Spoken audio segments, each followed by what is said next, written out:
ಉಪ್ಪಿನಕಾಯಿ ಪ್ರೀತು, ಉಪ್ಪಿನಕಾಯಿ ಗೊಜ್ಜು. ಏನು ಪ್ರೀತು, ನಿನಗೆ ಬೇರೆ ಥರ ಪ್ರಾಬ್ಲಮ್ ಆಗಲ್ಲ ಪ್ರೀತು ಟಾಯ್ಲೆಟ್ಗೆ ಹೋದಾಗ? ನಿಜ, ನೀನು ಹೊಟ್ಟೆ ತೋರಿಸು.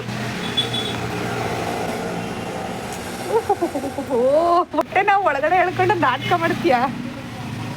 ಪಿಜ್ಜಾ ರಾಜ ಅಂತ ಕರಿಬೇಕು. ಏನು ಇಷ್ಟೊಂದು ಫ್ರೆಶ್ ಆಗಿ ಕಾಣಿಸ್ತಾ ಇದೆಯಲ್ಲ? ಮಳೆ ನೆಂದು ಫ್ರೆಶ್ ಆಗಿ ಕಾಣಿಸ್ತಿದ್ಯಾ? ಒಂದು ವಾರದಿಂದನೂ ಬಿಸಿಲಲ್ಲಿ ಒಣಗಿ ಕರ್ರ ಕಾಣಿಸ್ತಾ ಇದ್ದೆ.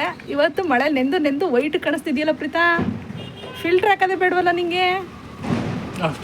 ಅಲ್ಲ ಪ್ರೀತು, ಅದೇನು ಉಪ್ಪಿನಕಾಯಿ ಏನೋ ಪ್ರೀತು ಹಂಗೆ ನೆಂಚ್ಕೊತಿದ್ಯಲ್ಲ? ನೋಡಿ ಅಲ್ಲಿ ವಿಚಿತ್ರವಾದ ಪ್ರಾಣಿ. ಬೇಡ, ನೀನೇ ತಿನ್ನು. ಇದೊಂದು, ಇದರಲ್ಲಿ ಅರ್ಧ ತಿಂದ. ಇಲ್ಲಿ ನೋಡಿ, ಇಲ್ಲೊಂದು, ಇದೊಂದು ಪಿಜ್ಜಾ. ಎಂಜಾಯ್ ಮಾಡು.